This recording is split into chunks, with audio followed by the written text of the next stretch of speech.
Grant Young, okay? Now, it says, Stephanie White explains why South Carolina can't keep up with UConn. First of all, why the hell are you still talking about this college stuff? What are you doing? What are you doing? Why are you still talking? You went and did your gigs. What are we talking about here? What are we talking about here? You need to be focused on the Indiana Fever right now. You're more concerned with if South Carolina can have a competitive game with UConn. We don't have time. Just days before the single most important roster deadline in the history of the Indiana Fever franchise, head coach Stephanie White was sitting comfortably in an ESPN studio, passionately breaking down the offensive firepower of South Carolina and UConn. And honestly, it is one of the most baffling, deeply frustrating things you will ever see from a professional head coach. We are literally 8 days away from the Golden State Valkyries tearing through the league in the expansion draft. The entire future of the Indiana Fever is hanging precariously in the balance, and their head coach is moonlighting as a college basketball analyst, critiquing Dawn Staley's half-court sets. Stephanie White needs to wake up, snap out of it, and realize that the clock is ticking on a franchise-altering disaster. Stephanie White, wake up, snap out of it. Snap out of it. The expansion draft, you need to protect your players. You have just a few days left to do that. There's a lot of big business going on. We got teams getting sold, all types of stuff. You need to figure out how you're going to build the roster around Caitlin Clark. What are you going to do with Kelsey Mitchell? But no, I cannot believe Stephanie White is still running around. Let me break down exactly why the timing of this television appearance is completely indefensible. The date of the broadcast was March 26th. The expansion draft is scheduled for April 3rd. That is a window of exactly 8 days. In just over a week, the new Golden State franchise is going to systematically cherry-pick unprotected players from every single team across the entire league. The Fever can only shield 6 players, just 6. That brutal math means someone incredibly valuable, a core piece of this playoff roster, is going to be left completely exposed on the open market. The front office should be locked in a war room, running countless simulations, desperately trying to figure out what to do with Kelsey Mitchell's contract, defining Aaliyah Boston's future role, and determining if Lexi Hull is the future or trade bait. These are the kinds of decisions that will define the next 5 years of this franchise.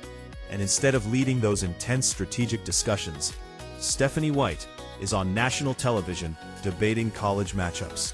About the Connecticut offense in comparison to the South Carolina offense, which is really interesting to me because the Indiana Fever had the best offense in the league before you got there, and you came there and messed it all up. You was just supposed to bring the defense. That's what you were known for. But when it comes to these other players, you laud about their offense, but you never do that for Caitlin Clark. But what makes this situation truly infuriating isn't just the timing. It is the sheer hypocrisy of what she was actually saying on that broadcast. You have to listen closely to the specific words she uses when evaluating these college teams. She confidently stated, "I just don't think South Carolina has enough offensive firepower to keep up with UConn." She is literally picking teams apart based on their ability to score, their pace, and their dynamic efficiency. She is sitting there praising the beautiful ball movement, immaculate spacing, and the uncanny ability to create advantages that Gino Auriemma's offense possesses. Yet when she returns to her actual job in Indiana, she actively suppresses the very same offensive firepower she praises on television. You're picking teams because they have offensive firepower. You tried to single-handedly shut down the most electrifying, the greatest, most offensive firepower in the league by putting Caitlin Clark as small forward last season. Now you care about offensive firepower? You try to eliminate the firepower so much so by you keep bringing up this hub thing, making Aaliyah Boston a hub, a center / point guard, a hub.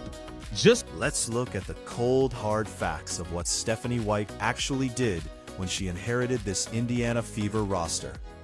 Before she arrived, under Christy Sides, the Fever ranks #1 in the entire league in offensive rating. Caitlin Clark was orchestrating a revolutionary pace and space system that shattered every rookie record in the history books. The offense was never the problem in Indiana. The defense was the problem.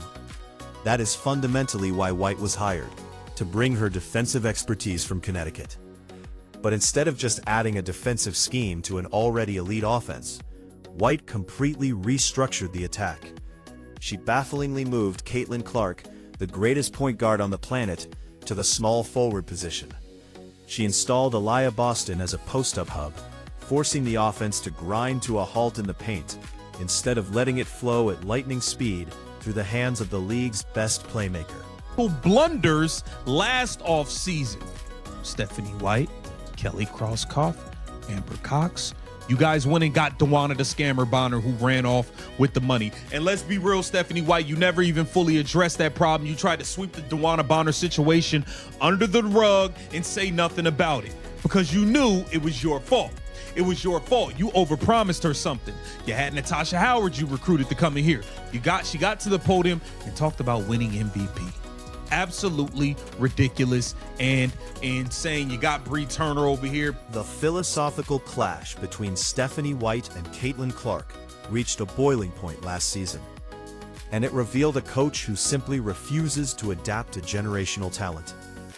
Remember that crucial game against the New York Liberty, when Clark dropped 31 points, hitting absolutely absurd shots from the logo to drag her team to victory?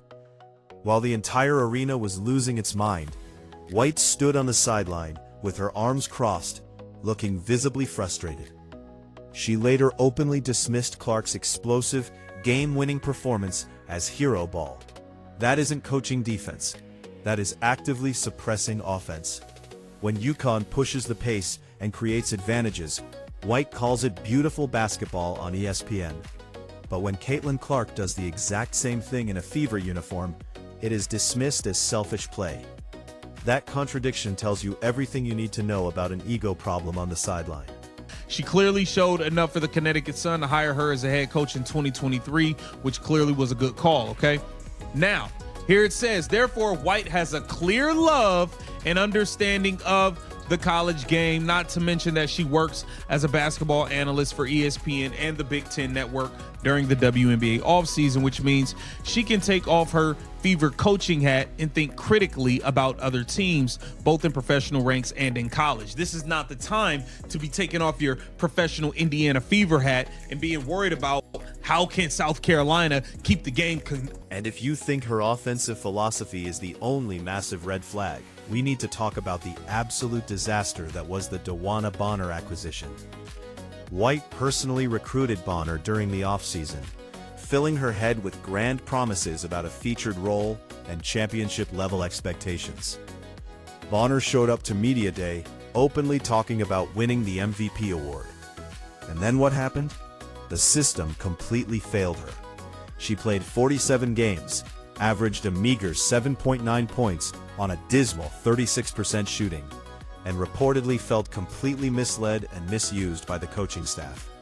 Unsurprisingly, she bolted after just one season. And through all of the fallout, the locker room tension, and the wasted salary cap space, Stephanie White never once publicly addressed the situation. She took absolutely zero accountability for overpromising and under-delivering to a respected veteran who uprooted her career for a system that never materialized. Was offensive firepower. Now you're picking teams in college because of their offensive firepower? Stop it, man. Stop it, man. I don't understand this lady. You know, you a defensive coach. You're the defensive lady, right? That's your whole thing. Defense, defense, defense. Why aren't you picking a defensive team then? Since when did you start being so enamored with offensive firepower? It's weird. It's weird, man. Stephanie White, I need you to lock in. To understand why Stephanie White struggles to build a cohesive system from scratch, you have to look at her actual coaching resume, because context absolutely matters.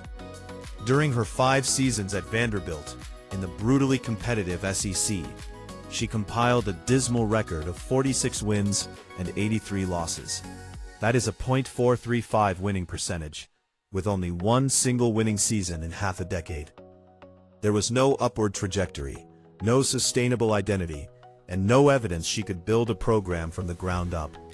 Then the Connecticut Sun hired her, and suddenly the media hailed her as a genius. But look closer. She inherited a completely stacked, veteran-loaded roster featuring Alyssa Thomas and Brianna Jones, a team that had already been to the WNBA Finals the year before she even arrived. Adding a defensive layer to an established championship contender is not the same skill set as taking a blank canvas in Indiana and building a revolutionary offense around a generational rookie. On the Indiana Fever's offseason that we need to actually have a good one of, and getting the right free agents, landing a draft pick, figuring out what you're going to do with Kelsey Mitchell. I need you to get those things right, because last offseason, you guys blew it. Get down in the comments and let me know what you think about the incredibly damaging message this entire situation sends to the rest of the Fever roster. Imagine you are a young player, fighting for your spot in the league, waiting to see if you are going to be protected in the upcoming expansion draft. You turn on your TV and see your head coach calmly analyzing college basketball instead of fighting for your future in the front office.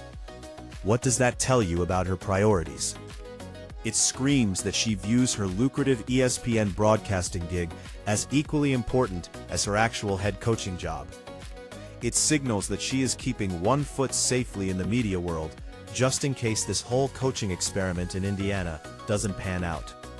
It proves she is not fully committed to the relentless, 24/7 grind required to turn a young playoff team into a legitimate championship contender. And let's be perfectly clear, Caitlin Clark is a transformative, franchise-altering talent who deserves absolute, undivided commitment from her coaching staff. She just finished a rookie season where she averaged 19.2 points, 8.4 assists, and 5.7 rebounds, setting all-time records while playing the most minutes in the entire league. You do not ask a player like that to simply play within a system. You do not ask Steph Curry to just be a traditional point guard. You do not ask Luka Doncic to be a secondary role player. You give them the basketball. You build the entire offensive ecosystem around their unique gravitational pull, and you get out of the way.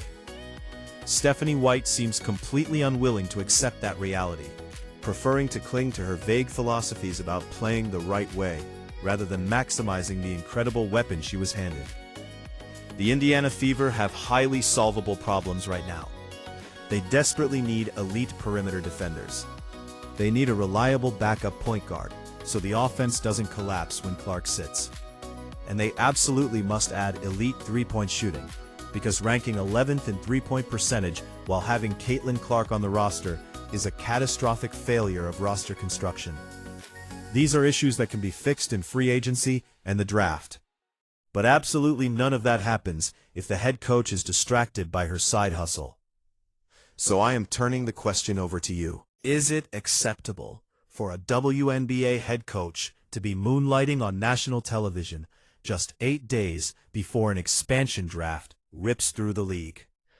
Or is this the ultimate red flag that Stephanie White is not the right leader to maximize the Caitlin Clark era?